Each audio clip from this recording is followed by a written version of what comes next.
उन्होंने प्रेसिडेंट को कहा है कि जनाब आप एक स्ट्रेटेजिक डिजास्टर कर रहे हैं, यू आर लूजिंग इंडिया। और ये उन्होंने कहा है, ओपिनियन पीस लिखा है न्यूज वीक में। वो कहती है ये हमारा डेमोक्रेटिक पार्टनर है, जबरदस्त किस्म का पार्टनर है। वो कहती है इंडिया अकेला जो है उसकी कैपेसिटी है कि वो बिजनेस कर सकता है, वो इकोनॉमी ठीक कर सकता है। समझ रहे हैं आप बात को?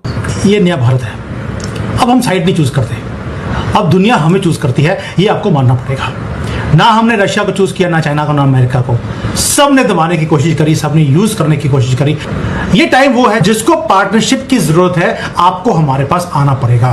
That is how we are working. America के अंदर पॉलिटिशियंस ने अब इंडिया की साइड लेना शुरू कर दिया, ओपनली खुल के बोलना शुरू कर दिया है। और वो समझते हैं कि जो अमेरिका है उसको अगर वाकई ही दुनिया में एक रिस्पॉन्सिबल स्टेट बनना है, फ्री वर्ल्ड का झंडा उठाना है, तो हमें इंडिया के साथ खड़ा हो। चाइना बिल्कुल मिट्टी में लगा हुआ है। इस वक्त जो लॉन्ग टर्म स्ट्रेटेजी वॉर है, जो लाइन ऑफ एक्चुअल कंट्रोल जिसको बोला जाता है LAC, अब चाइना ने पहली बार बोलना शुरू किया है we are ready to declare it as international border, कि जो हमारे पास है हमारे पास, जो आपके पास है वो है, और इसके ऊपर इससे आगे हम नहीं बढ़ेंगे। तो आपकी जो 60 साल से पुरानी जो ये प्रॉब्लम चल रही है वो सॉल्व हो गई, सिर्फ इसलिए कि आपकी इकोनॉमी डाउन है। मैं समझता हूं कि इंडिया इस वक्त ये प्रूव करने की कोशिश कर रहा है कि जनाब इंटरनेशनली अगर आप कुछ हैं तो हमारी वजह से हैं। हम डेफिनेटली हम अगर कस्टमर नहीं होगा तो आपकी दुकान चलेगी कैसे? हम आपकी दुकानें बंद कर देंगे।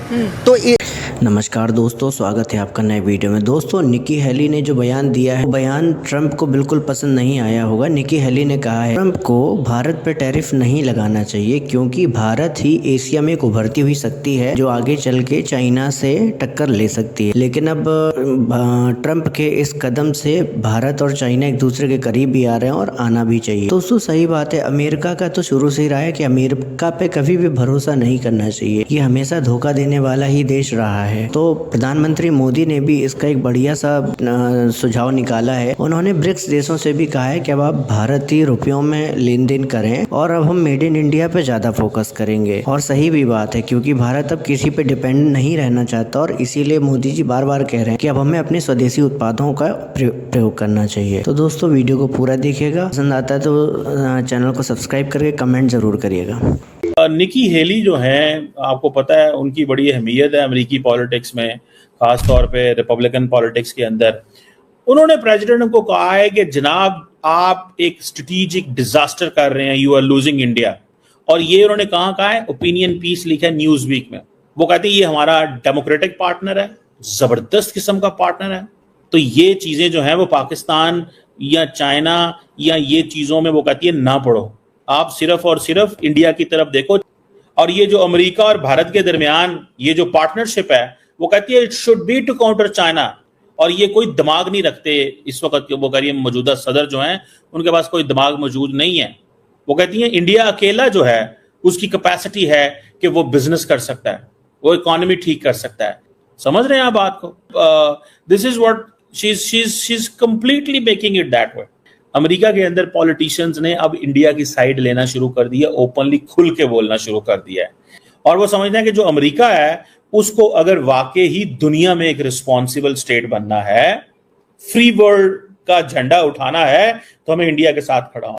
आप इसको अंडर एस्टिमेट नहीं कर सकते। उन्होंने कहा जी इंडिया अकेला खड़ा हुआ है जी, ये पोटेंशियल मैन्युफैक्चरर है। इंडिया किस चीज पे खेल रहा है? इसी चीज पे कि मैं बड़ी मार्केट हूं, मैं तुम्हारे लिए सारा कुछ तैयार करूंगा, तुम्हें सब कुछ सस्ता मिलेगा। अभी अमेरिका के अंदर भी आवाज है। अभी मैंने वॉल स्ट्रीट जर्नल को पढ़ रहा था, तो वो कह रहे हैं, अभी मैं देख रहा था, वो जो माइक पेंस हैं जो अमेरिका के फॉर्मर वाइस प्रेसिडेंट थे ट्रंप के साथ, ट्रंप की पहले टर्म में, उन्होंने भी कहा, उन्होंने कहा who is paying for the tariffs? It is the American people who are paying for the tariffs. मैं तो इस चीज में देखना चाहता हूं कि हम क्या फायदा उठा सकते हैं। साढ़े बंदे सुते ने, पूरी वजह है कि हमारी वो अभी इकोनॉमी चीजें उस तरह है ही नहीं है जिस तरह होनी चाहिए। हम एक्सपोर्ट ही नहीं कर सकते टेक्सटाइल में, बाकी चीजों में। ये तो देखें, आज जिस तरह हम चीन ने हमारी मदद की थी इंडस्ट्रियलाइजेशन में, हम इंडस्ट्रियलाइजेशन कर रहे होते हैं, हमने चीजें उठा के अमेरिका भेजनी शुरू कर देनी थी, हमने इस चीजों का फायदा उठाना था। पर हमारा इंडस्ट्रियलाइजेशन से लेना देना ही कोई नहीं ना, हमारा इंडस्ट्री से क्या लेना देना है। हमें तो वो कहते जी हमें तो भीख चाहिए, यही बात करते हैं ना, वो कहते हैं हमें तो भीख चाहिए, हम तो भीख के खिलाड़ी हैं। कि ये तो कभी सोचा भी नहीं जा सकता था कि इंडिया और चाइना जो है वो भी इकट्ठे हो सकते हैं कभी एक प्लेटफॉर्म पे, और वो भी ऐसे कि चाइना ये कह रहा है कि जी हमें पार्टनरशिप चाहिए आपकी, और बाकायदा रिक्वेस्ट कर रहा है, सब कुछ चल रहा है। तो क्या इसका मतलब है कि क्या इंडिया ने चाइना को चूज कर लिया है, सिलेक्ट कर लिया है, और अब इंडिया और चाइना पार्टनर बन चुके हैं, दो बड़े राइवल्स अब पार्टनर्स हैं? ये नया भारत है। अब हम साइड नहीं चूज करते, अब दुनिया हमें चूज करती है, ये आपको मानना पड़ेगा। ना हमने रशिया को चूज किया, ना चाइना को, ना अमेरिका को। सब ने दबाने की कोशिश करी, सब ने यूज करने की कोशिश करी। अब हम चूज करते सिर्फ भारत को। ये टाइम वो है जब हम भारत को चूज कर रहे हैं, और जिसको पार्टनरशिप की जरूरत है आपको हमारे पास आना पड़ेगा। That is how we are working, and thanks to Donald Trump. मैं बार बार बोलता हूं कि उन्होंने चाइना और भारत को इकट्ठा कर दिया, और मैं बार बार बोल रहा था 1 महीने से, क्योंकि यहाँ पे मैं कॉर्पोरेट वर्ल्ड में काम करता हूँ। I can see where the जो कॉर्पोरेट वर्ल्ड है वहाँ पे सबसे पहले आपको हवा किधर जा रही है वो आपको पता लग जाती है। यहाँ की जो कंपनीज हैं उसको गवर्नमेंट खुद बोल रही है कि आप चाइना में इन्वेस्ट मत कीजिए, आप भारत में इन्वेस्ट कीजिए। आगे जाकर भारत से ही जब मेड इन इंडिया लिखा होगा, जो अल्टीमेटली मेड इन भारत बन जाना है, वो जब लगा होगा तो आपके प्रोडक्ट बिकने शुरू होंगे। भारत की मार्केट भी है, और मेड इन भारत या मेड इन इंडिया जो है उसकी एक्सेप्टेबिलिटी भी है। देखिए अब अमेरिका में रहती हैं, जब वहाँ पे आप मेड इन चाइना देखते हैं पहले दिमाग में क्या आता है आपके, यार घटिया होगा, ये चलेगा नहीं चलेगा कुछ पता नहीं है। लेकिन जब मेड इन इंडिया का प्रोडक्ट आता है उसके ऊपर एक स्टैंप होती है रिलायबिलिटी की। ये पूरी दुनिया में ऐसा ही है। तो इसलिए यहाँ की जो कंपनीज है चाइना की, उन्हें गवर्नमेंट बोल रही है आप चाइना में इन्वेस्ट नहीं करो, अब भारत में करो। अब जो इन्होंने टैरिफ्स का वॉर शुरू किया उसमें चाइना और भारत दोनों इकट्ठे आने शुरू हो गए। लेकिन प्रॉब्लम थी एक इस पूरे इक्वेशन में, वो है पाकिस्तान। जब जब चाइना ने हमारे साथ रिलेशंस को ठीक करने की कोशिश करी, पाकिस्तान वहां पर खड़ा होता था मुंह फैलाकर कि जी हम तो आपके साथ जो है हमसाया हैं, वो पहाड़ों से ऊंची और नर्क से नीचे, जो भी आप बोलती हैं, मैं उसमें जाना नहीं चाहता हूं। लेकिन उसके कारण पाकिस्तान कभी भी वो चाइना को भारत के करीब आने नहीं देता था।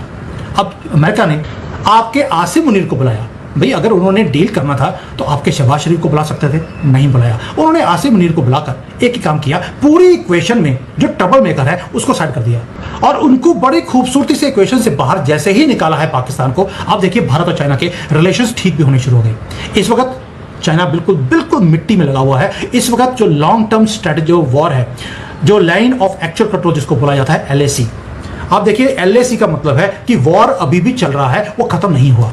अब चाइना ने पहली बार बोलना शुरू किया है we are ready to declare it as international border, कि जो हमारे पास है हमारे पास, जो आपके पास है वो है, और इसके ऊपर इससे आगे हम नहीं बढ़ेंगे। तो आपकी जो 60 साल से पुरानी जो ये प्रॉब्लम चल रही है वो सॉल्व हो गई, सिर्फ इसलिए कि आप